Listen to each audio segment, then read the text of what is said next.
夫君要我为他出征带回的女子腾出正侍卫，我当着所有人的面一枪挑下他发官，你一个吃软饭的废物，还敢跟我玩这套，你找死吗？宋景吴从战场凯旋归来时，怀里抱着一名女子，宋景吴翻身将她抱下马后，那女子与他手牵着手，姿态高傲，当着宋景吴的面，他便迫不及待的要与我针锋相对，你就是宋郎的夫人吧？他将我上下打量一番，言语中满是不屑，也不怎么样嘛。我被他这副张狂模样气笑了，区区一个外室也敢对我评头论足。他端着一副清雅如菊的样子，下巴高高扬起，夫人大可不必用外室这个名号来侮辱我，我家世清白，便是做宋郎的正室也是绰绰有余。我吸血的挑眉，凌厉的目光如利刃般扫向宋景吴。那宋景吴，你来介绍一下这位姑娘的家世有多清白啊？宋景吴眉心一跳，正欲解释，那女子却抢先开口，家父乃边疆凤城守将林永寿，我是林家唯一的女儿。林绵绵，我的父兄为救宋郎而战死，我本想随我父兄而去，但说到此处，他双颊绯红，与宋景吴深情对望，宋郎将我救了下来，后来也是宋郎一直在照顾我。宋景吴一是正义凛然的回应道，林家满门忠烈绵绵，父兄临走前亲手将他托付给我照顾我，不能置他于不顾。阳光洒落在庭院，缓缓地映在他未卸下的战袍之上，这一身行头更使他显得威风凛凛。眼前的宋景吴仿若依旧是那个身形如百坚毅不屈的少年统帅，清风徐徐而来。我望着林绵绵微微隆起的小腹，冷笑出声，所以你就把他照顾到床上去了？宋景吴眉头紧皱，恼羞成怒地喝道，萧兰环，你未免太过放肆。我是施然坐在正堂的梨花木椅子上，眼神带着几分戏谑，一一扫过堂前站着的两人，我是不是该拿出正式的容人之量，让人在门口放个炮，再欢天喜地的挑个黄道吉日迎这位妹妹进门？哼，真是可笑至极。我嘴角勾起一抹嘲讽的弧度，顺手接过婢女递来的茶，慢悠悠地呷了一口，仿佛在欣赏一场闹剧儿。而这时林绵绵却不服道，我林氏女绝不做人妾事。我听了，差点没把口中的茶喷出来，心中的鄙夷更甚林氏女高贵得很呢。那勾引有妇之夫的时候，怎么就想不到自己身份高贵呢？宋景吴迎着我的目光站了出来，身形高大伟岸，气场十足。他牵着林绵绵向前，我已经许诺了绵绵正妻之位。此言一出，我手中茶杯猛地一晃，洒出的水差点弄湿了我的衣衫，简直怀疑自己的耳朵出了问题，一时之间愣住了。宋景吴看我半天不说话，满脸不悦，绵绵身世，可怜王爷心疼她，已将她认作干女儿。她肚子里怀的是我宋家的长子，难道要堂堂王爷的女儿给我做妾吗？我一听怒火中烧，扬手一挥，茶杯瞬间砸落在宋景吴脚下，滚烫的茶水溅洒在宋景吴的鞋上。宋景吴，这是你的孩子，不是我的与我，薄荷干你自己把清白高贵的林氏女搞大了肚子。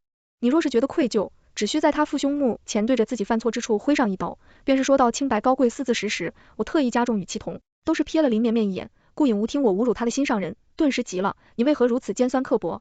绵绵的父兄皆为保护百姓而亡，你竟然连这点让步都不愿做出。我只觉得眼前这个人无比陌生，明明不只是阔别一年，却仿佛换了个人似的。以前的顾影无根本不会说出这种话，我眼中含着几分讥讽之色啊。林氏父子不是为了护你而亡吗？如今怎么又成了为保护百姓而战死了？我又都将目光投向林绵绵，你父兄因宋景吴而死，你竟还与这杀父仇人暗通款曲。林绵绵夸张的一手轻抚着还并不显大的肚子，颇有些矫揉造作的说道，宋郎，我站得乏了宋，醒悟，赶忙小心翼翼地扶着他坐下，一举一动之中尽是呵护备至。林绵绵将目光投向我，俨然一副女主人之态，她微微扬起下巴，神情倨傲地说道，夫人不必在此与我们咬文嚼字，宋郎在战场浴血拼杀，所谓的是保家卫国，我父兄保护宋王，便等同于保护了百姓，守护了家国。像你这种目光狭隘的女人，一辈子都在思量着如何保住正室之位，如何在后院勾心斗角。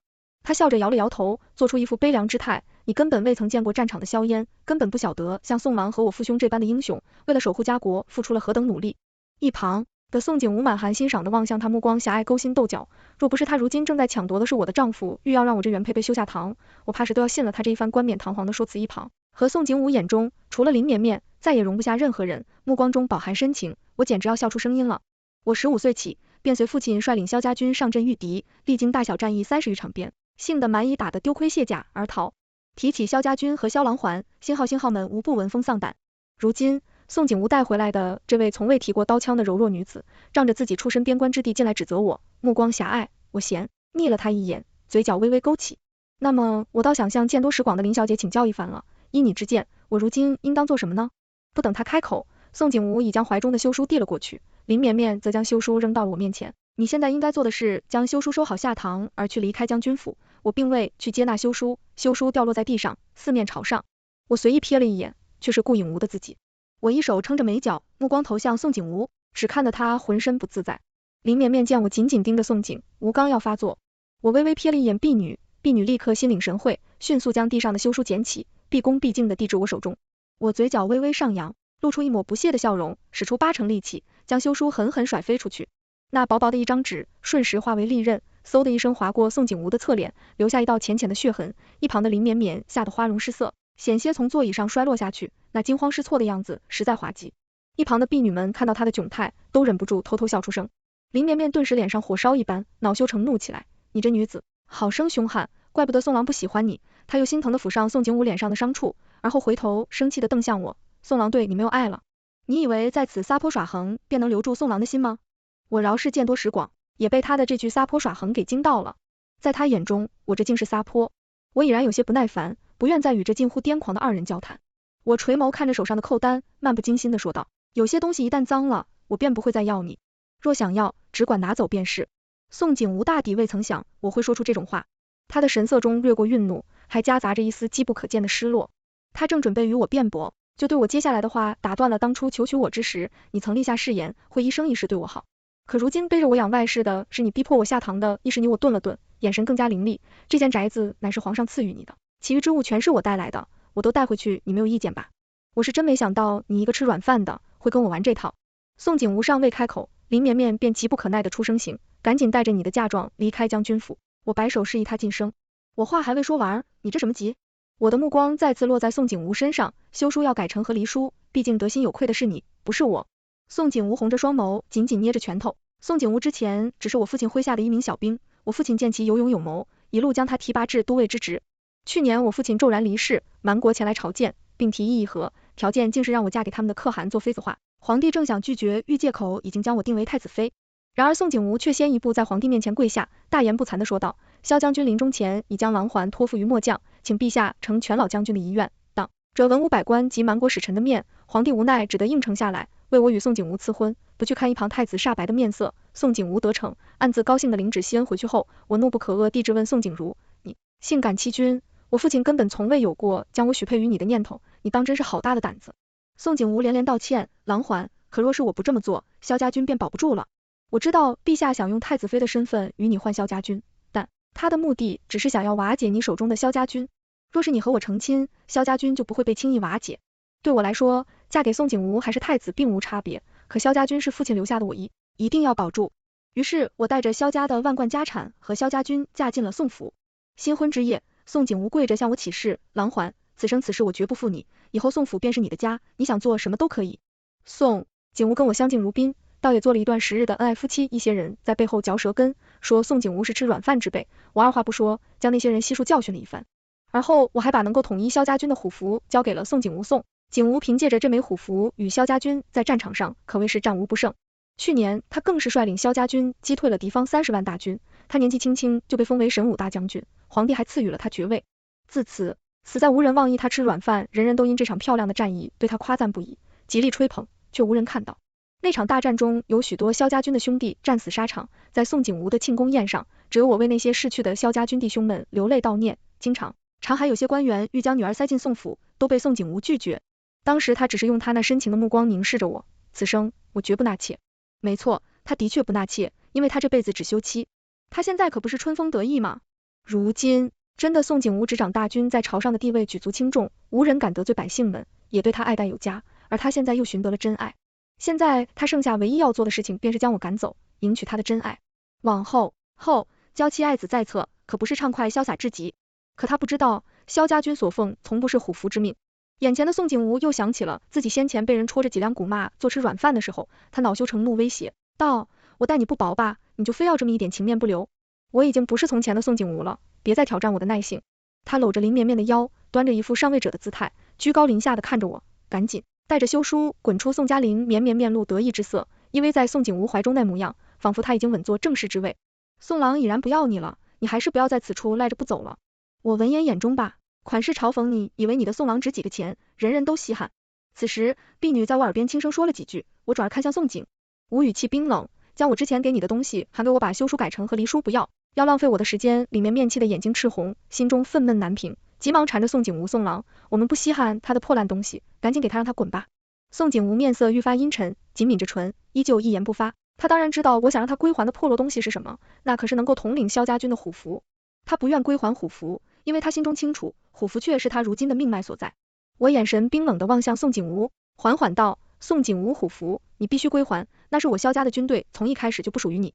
宋景吴皱着眉头，依旧嘴硬地说道，如今我战功赫赫，这虎符在我手中才能发挥更大的作用。我怒极反笑，你莫要忘了，你能有今日的成就，皆是因为萧家军，若不是我当初将虎符交于你，你又何来今日的荣耀？林绵绵在一旁急着跺脚，娇嗔道，宋郎不能还他虎符，他若拿了虎符，指不定会做出什么对我们不利的事情。我用两指轻扣着桌案，说道，这样吧，虎符我不强迫你归还了，你把和离书签了，我把我的嫁妆带走，我们好聚好散。林绵绵向来以清高自诩，自然无法容忍我用钱来侮辱他和他的宋郎。他不屑地看着我，眼神中满是对我的轻视与厌恶。随后他紧紧抱着宋景吴的胳膊，不住地撒娇道，宋郎快答应他嘛，赶紧把他打发走吧。接着他暗暗向宋景吴暗示道，我们留着青山在，还怕没有柴烧。林绵绵并不清楚我的嫁妆数额究竟有多庞大，然而宋景吴却是心知肚明的，终究是禁不住。林绵绵在一旁不停地央求宋景，吴景皱着眉头，无奈之下同意了。婢女拿来纸笔放在宋景吴面前，宋将军烦请写下和离书吧。我的声音清冷，不带一丝感情。宋景吴看着面前的纸笔，神色复杂，迟迟没有动手。林绵绵在一旁焦急地催促着宋景吴，这才缓缓拿起笔开始书写。和离书写完以后，林绵绵迫不及待地扔给我，神情倨傲道，隔离书给你了，赶紧拿着你的嫁妆滚吧。我意味深长地笑了笑，转头给了婢女一个眼神，顿时全府的奴仆们都尽心尽力地往外搬运着东西。没过多久，整个将军府都被搬空了。林绵绵坐在椅子上，目瞪口呆。然而一个仆人凶神恶煞地朝他喊了一声起开，随后推开他，把他屁股下面的梨花木椅也给搬走了。林绵绵瞪圆了眼睛，指着那个仆人说道，你好大的胆子，我可是将军府未来的女主人。仆人朝他翻了个白眼，说道，关我什么事？我们又不是将军府的仆人，我们都是萧府的。里面面气的脸色涨红，一会儿用手指着仆人，又指向我，半晌都说不出话来。宋景吴急忙走过去扶住他，柔声安慰道，绵绵，他们拿走便拿走了，我们再换一批新的，就是别气坏了身子。他们就这般眼睁睁地看着去。全府的仆人提着大箱小箱，浩浩荡荡地跟在我的马车后面，随我一同回到萧府。这一年来，我时常会回到这里看看，也经常有人打扫，所以萧府并不显得破败，再加上丫鬟仆从们手脚勤快，一挥而就将宅子收拾得整整齐齐。事业月色如水，深沉而静谧。婢女守在书房外，房中窗户敞开，我在静候一位故人来。此时我正专心致志地翻阅着兵书，眼角的余光忽然扫到了黑色的袍角。我缓缓抬起头，瞧见了来人。来人是萧家军的统领萧树主子。萧树单膝跪地朝我行礼，我已将宋景武手中的虎符毁去。他看向我，目光灼灼。从今往后，萧家军只是萧家的府兵不在，该是朝廷的军队，萧家军只臣服于您。我嘴角微微上扬，露出满意的神色。实际上，萧家军从来都不是朝廷的军队，而是萧家的府兵，就连他们的俸禄也一直都是由萧家发放，只是先有人知此事。这一批人皆是萧将军生前收养的遗孤或者难民之子，他们是萧将军亲手操练出来的，对萧家忠心不二。每一次萧将军上战场，他们都会一同前往久而久之，人们便误以为他们是朝廷的军队，而那虎符时则不过是一枚萧家家主的印鉴罢了。有了那虎符，最多只能代表得到了萧家家主的认可，并不能真正让萧家军心悦诚服乎。符被毁之事很快就被宋景吴发现了，离了萧家的万贯家财，宋景吴那点微薄的俸禄全然无法支撑起将军府的庞大开支。林绵绵又不愿输给我，于是便硬着头皮充场面。他们二人守着所谓的爱情，喝了好一阵子的西北风。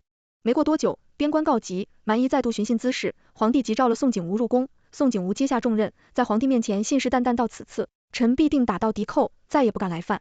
可他宣布完出征命令，在点将台前召集将领时，他发现萧家军竟一个都不在。他顿时慌了神，回去检查虎符，却惊见虎符已然四分五裂。宋景武吾如疯了，一班骑马疾驰至萧府门口，2名萧家军在门外站岗，犹如把守着军营一般严整。宋景吴翻身下马便要闯入，却被萧家军阻拦在门外。宋景吴喘着粗气，眼中拦着熊熊怒火，敌寇来犯，你们不回军营备战，却在此处守门。2名萧家军看着他，神色漠然道，我们乃是萧家府兵，打仗是将军，你与朝廷兵士的任务并非我们的职责，我们的任务仅仅是守好萧府。宋景吴依旧难以置信，紧咬着牙关道，你们漠不知风吗？他亮出装有虎符的盒子，虎符在此。萧家军听令，2名萧家军依旧是面无表情，丝毫不为所动。宋景吴气急败坏，怒声道，我倒是未曾想到，如今竟连虎符也命令不动你们了。这时，萧府大门缓缓从里面被打开，我身后站着一众萧家军，笑靥盈盈的出现在宋景吴面前。这不是神武大将军吗？今日怎么想到光临萧府了？宋景吴两眼通红，将手中盒子打开，里面是碎成数块的所谓虎符萧郎环，你不用装模作样，是不是你毁了我的虎符？我捂住嘴，佯装吃惊的问他，宋将军年纪轻轻，这眼神怎就如此不济了呢？这哪是什么虎符呀？这分明就是我萧家家主的印鉴呀！宋将军拿着别人家的印鉴，意欲何为呢？宋景吴怒发冲冠，大喝一声，你竟敢耍我！他再也无法遏制心中的怒火，抽出随身携带的宝剑，锋锐的剑尖瞬间指向我的面庞。我按住一旁蠢蠢欲动的萧家军，拔出长枪迎了上去。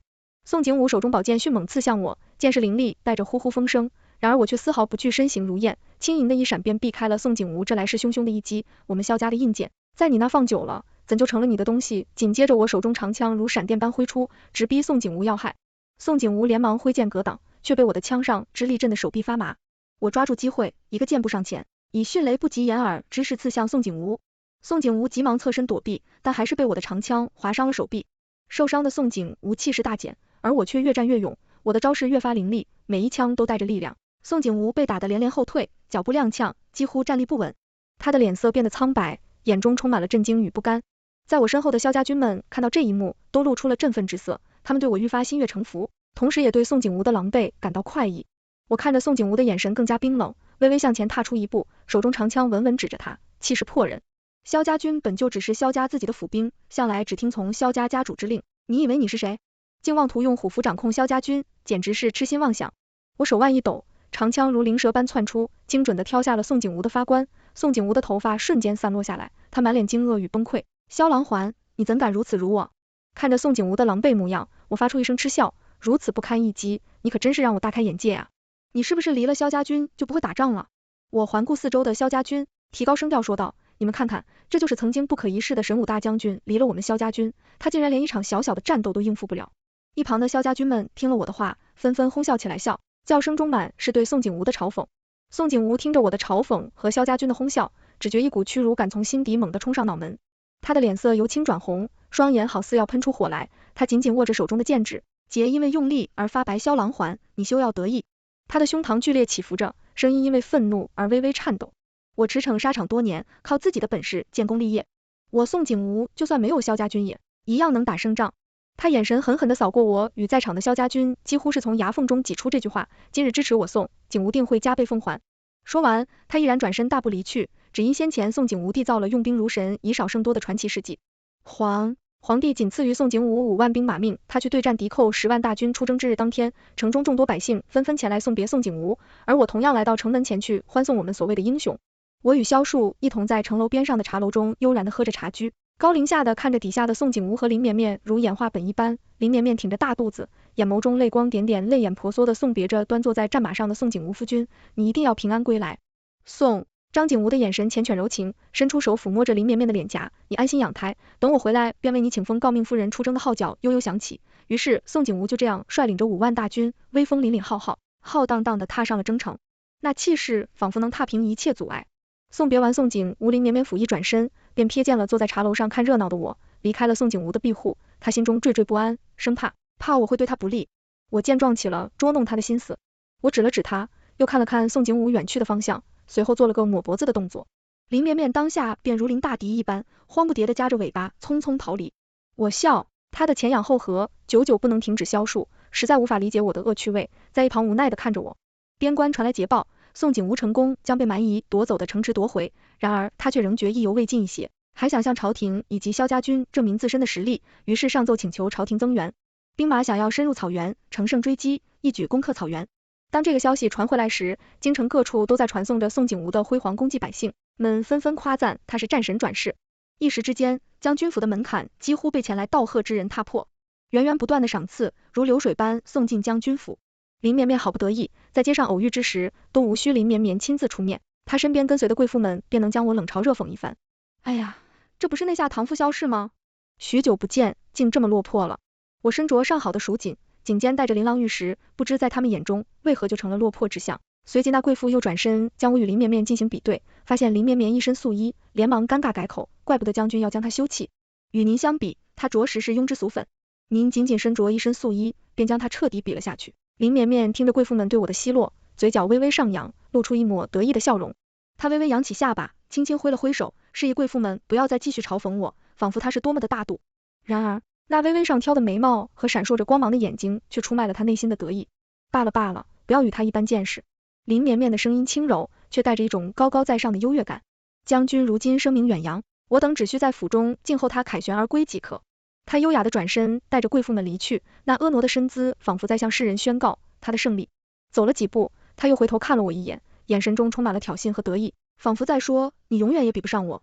只不过他的得意没有持续多久，皇帝大手一挥，准了宋景吴的奏，还派了2万大军前去增援宋景。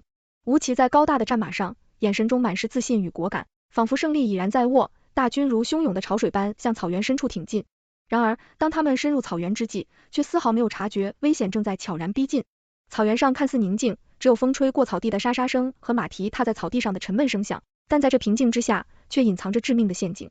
突然，四周喊杀声震天而起，无数敌寇从四面八方涌来，仿佛是从地下冒出来的一般。他们的脸上带着狰狞的笑容，眼中闪烁着凶狠的光芒。大军瞬间被包围，陷入了敌寇精心布置的陷阱之中。宋景吴心中一凛，他立刻意识到自己中了敌人的圈套。他紧紧握住手中的剑，他大声呼喊着，指挥着士兵们进行抵抗。但敌寇人数众多，且占据着有利地形，大军陷入了苦战。战场上，刀光剑影，喊杀声、惨叫声交织在一起，鲜血染红了草地，空气中弥漫着浓浓的血腥味。宋景吴奋力拼杀，他的身上也渐渐多了许多伤口。他知道此刻他不能退缩，一旦退缩，就意味着全军覆没。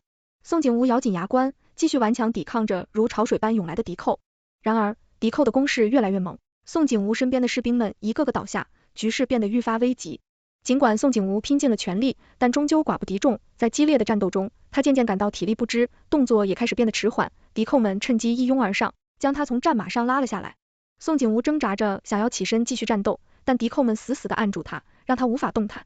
这一刻，他想到了萧家军，他竟然幻想着萧家军从天而降来救他。最终，宋景吴及仅存的2万大军被俘，他的眼神中充满了愤怒和不甘，他望着那片被鲜血染红的草地，心中充满了悔恨。宋景吴被俘的消息传回京城时，皇帝震怒，朝堂之上，众臣噤若寒蝉，大气都不敢出。皇帝猛地一拍，龙安镇的岸上奏折纷纷散落，宋景吴好大的胆子，朕如此信任他，给他兵马增援，却因他贪功冒进，让朝廷损失了7万兵力。皇帝的怒喝声响彻朝堂，仿佛能将房顶掀开。众臣纷纷跪地，无人敢言。片刻之后，一位老臣战战兢兢地开口，陛下息怒，如今当务之急是商议如何营救宋将军。皇帝怒目圆睁，营救他自己忘记轻敌，如今被俘，朕为何要救他？但话虽如此，皇帝心中也明白，宋景吴毕竟是朝中大将，倘若不加以营救，不但会损害国之威严，而且还会让蛮夷轻视认为为我朝软弱可欺，进而更加肆无忌惮地侵犯边境。但现在朝中已无大将可用，皇帝眉头紧锁，心中焦虑万分，众大臣们也是面面相觑，不知如何是好。此时，一位大臣上前一步步，左手说道：陛下，臣听闻萧老将军之女萧郎环此前上过战场，虽是女子，却用兵如神，比其父有过之而无不及。如今局势危急，或许可请萧郎环带兵出征，解我朝之困惑。帝听后微微沉吟，毕竟让女子作为将领带兵出征，史无前例，恐遭人非议。先前萧郎环也只是跟随其父上过战场，并无独自带兵的经历，但眼下形势紧迫，也别无他法。于是皇帝下令派几位大臣前往萧府求我带兵。几位大臣领命来到萧府，见到我后，恭敬地说明来意。我微微挑眉，眼中闪过一丝复杂的神色。我深知此次出征责任重大，风险极高，但我想起了父亲的话，守护国土是我们萧家始终坚守的使命。国难当头，身为萧家人的我又岂能坐视不管？我沉默片刻后，缓缓开口，承蒙陛下信任，郎环自当竭尽全力而后我便开始着手准备出征事宜。我召集军中父亲旧部制定战略，领着萧家军准备与蛮夷一决高下。京城百姓听闻我要带兵出征，纷纷赞叹我的勇气和担当。而此时的将军府门庭，冷落前几日的热闹繁华，仿若一场梦境般消散。先前那些与将军府来往密切的世家们，此时纷纷如避瘟一般，与将军府撇清了关系。林绵绵身着一袭淡蓝色的罗裙裙，脚有些血褶皱，得知我被委以重任，她峨眉微蹙，眼神中充满了嫉妒和不安，手指紧紧绞着手中的帕子，她嫉妒那个曾经被羞怯的女子，如今竟能有如此机遇。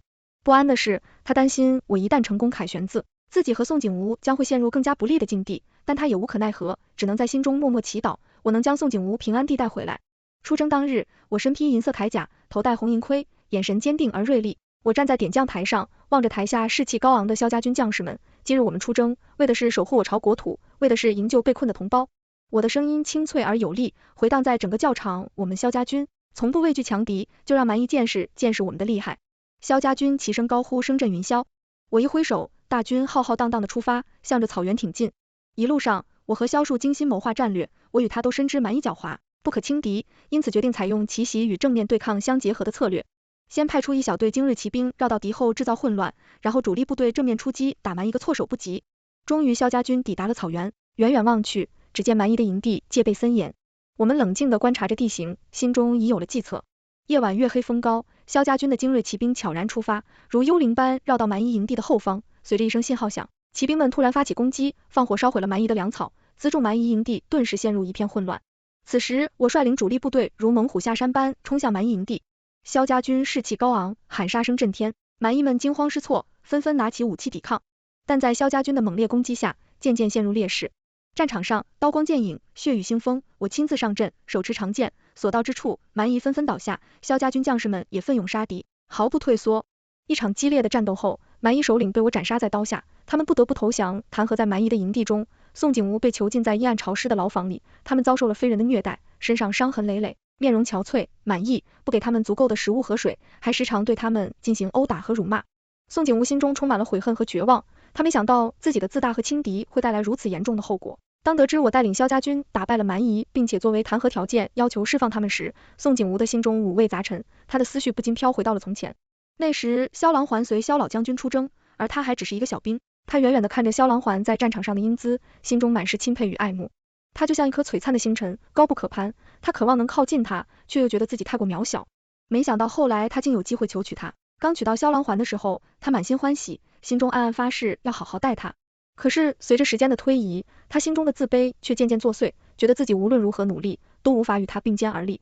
萧郎环一直不会温柔小意，他总是那么刚强，那么独立，而他渴望的是一个温柔如水，能对他百依百顺的女子。就在这时，林绵绵出现了，他懂得温柔小意，总是用崇拜的目光看着他在林绵绵的身边，他感受到了从未有过的满足。他渐渐沉浸在了林绵绵崇拜的目光中，忘记了曾经对萧郎环的誓言。他明白自己是走错了路，但他也知道有些事情一旦发生，就再也无法挽回。最终蛮夷按照弹劾条件释放了宋景吾和那2万大军。我看着宋景吾憔悴的模样，心中却没有丝毫的快意。我知道这场战争虽然胜利了，但也付出了沉重的代价。出来的7万大军，有5万都留在了这里，再也不能回家。我带领着萧家军和被释放的宋景武等人踏上归途。一路上，宋景武默默地跟在我身后，言不发，宛若丧家之犬。而我和萧家军则昂首挺胸，眼神中透露出坚定和自信。我们都知道自己守护了国家的尊严，完成了萧家的使命。我率领萧家军凯旋而进，京城百姓夹道欢迎，欢呼声如浪潮般此起彼伏。我骑在高头大马上，英姿飒爽，目光坚定而从容。皇帝得知我凯旋，龙颜大悦，亲自在宫殿之上举行盛大的庆功宴。萧家军将领们身着戎装，徒手阔步走进宫殿，皇帝起身相迎，满脸笑容地说道：郎环和萧家军此次出征，力挽狂澜，功不可没，镇定当众重赏赐皇帝赏了我黄金万两，良田千顷，珍宝无数。萧家军的将领们也都得到了丰厚的赏赐，加官进爵，荣耀满身。而与此同时，宋景吾被带到了皇帝面前，他低垂着头，满脸羞愧。皇帝怒视着宋景吾，宋景吾，你贪功冒进，致使我朝损失惨重，若不是萧将军力挽狂澜，我不堪设想，朕必须对你加以惩罚。皇帝下令将宋景吾削去官职，贬为庶民。我看着宋景吾落魄的模样，心中没有丝毫的快意，那死去5万将士的命是无法用惩罚来弥补的。毕竟我荣辱不惊，心中更是赞赏有加。在思索良久后，皇帝决定给予我一份特殊的赏赐，赐婚让我成为太子妃。尽管我是两家之身，但是太子对我早已倾慕许久，皇家不嫌弃我的身份已是莫大的恩赐。太子得知皇帝的决定后，满心欢喜，眼巴巴的希望我能够答应。然而我却毅然决然的跪在皇帝面前，婉言拒绝了赐婚。我神色庄重言辞，恳切的说道：陛下，承蒙陛下厚爱，欲赐婚于臣。然臣身为萧家人，虽为女儿身，却身负家国大义，不敢以私情怒国。如今边境为民，蛮夷虽败，却难保不会再次来犯臣右。但驻守边疆，为陛下，为百姓守护国土，保我朝安宁。臣之心全系于国家，实不敢贪恋儿女私情，更不敢因一己之私而误了太子殿下。皇帝听后微微动容，心中对我的敬佩又增添了几分。此时，我身后的萧家军也纷纷跪地向皇帝请求，要跟随我一同驻守边疆。他们齐声高呼：吾等愿随将军驻守边疆，保家卫国。皇帝深知萧家军留在京城，不管站在哪一方，都是对皇权的威胁。而如今我主动请命驻守边疆，既解了他的心头之忧，又彰显了萧家人的忠诚与担当。于是皇帝点头同意，说道：萧将军忠勇可嘉，萧家军亦是我朝之栋梁。既如此，朕便开了这个先例，封你为镇北大将军，驻守边疆，掌管驻北三军。望你们不负众望，守护好我朝国土。我和萧家军领命谢恩。回府的路上，我骑马路过将军府，此时将军府的牌匾已经被连夜拆下，掉落在地，匾额沾满了灰尘，在月光下显得格外落寞。我微微勒住缰绳，目光落在那破败的将军府门前，只见宋景无呆呆地站在门前，发丝有些凌乱，眼神空洞无神，仿佛灵魂被抽走了一般。记忆里，那个曾经意气风发的少年，身上的衣衫不再整洁笔挺，如今满脸的万念俱灰。林绵绵站在宋景无身旁，他身上穿的依旧是一些素衣，脸上的妆容也有些花了。看到我，他的眼中瞬间燃起了怒火与嫉妒。林绵绵咬着牙冷笑着说道：萧郎环，你现在可满意了？他的声音尖锐刺耳，带着浓浓的不甘。你如今高高在上，可以尽情的看我们的热闹了。我静静的看着他们，眼神中没有丝毫的得意与嘲讽，我只是淡淡的说道：这一切皆是你们咎由自取。说罢，我便准备扬鞭离去，林绵绵却不依不饶，他冲上前几步，指着我喊道：你别得意，风水轮流转，说不定哪天你也会落得和我们一样的下场。我微微侧头，目光清冷，为萧家人，我永远也不会像你们一样。说完，我不再理会他们，骑着马缓缓离去，马蹄声渐渐远去，只留下宋景无和林绵绵在原地满心的悔恨与绝望。风轻轻吹过，卷起地上的落叶，仿佛也在叹息着他们接下来的命运。而我领着萧家军一路向边疆进发，萧家军的身影在广袤的大地上离京城渐行渐远，却带着无比坚定的信念和决心。抵达边疆后，我与萧家军迅速投入到了紧张的防御建设之中，他们加固城墙，训练新兵，与当地守卫紧密合作，共同守护这片土地。我以身作则，每日亲自巡视防线，与士兵们同甘共苦，萧家军的士气愈发高傲。在我和萧家军的带领下，边疆地区逐渐变得固若金汤。满意，几次试探性的进攻都被成功击退。他们对我和萧家军充满了敬畏，而边疆的百姓们也在萧家军的庇护下过上了安宁的生活。他们辛勤劳作，重建家园，对萧家军充满了感激之情。一年又一年过去，边疆逐渐成为了一个充满希望和活力的地方。萧家军和边疆兵士们不仅守护了国家的安全，还促进了边疆和中原地带的文化交流。我们用自己的行动诠释了家国大义，成为了百姓心中的英雄。多年后，当我回首往事，心中充满了感慨。我看着这片自己用汗水和鲜血守护的土地，心中无比欣慰。边境的士兵们传承着萧家军的精神，继续为国家的安宁而奋斗。我和萧家军的故事成为了传奇，激励着后人。无论面对多大的困难和挑战，只要心中有信念，有担当，就能够创造出美好的未来。在这片辽阔的土地上，家国大义永远熠熠生辉，而萧郎环和萧家军的精神将永远流传下去。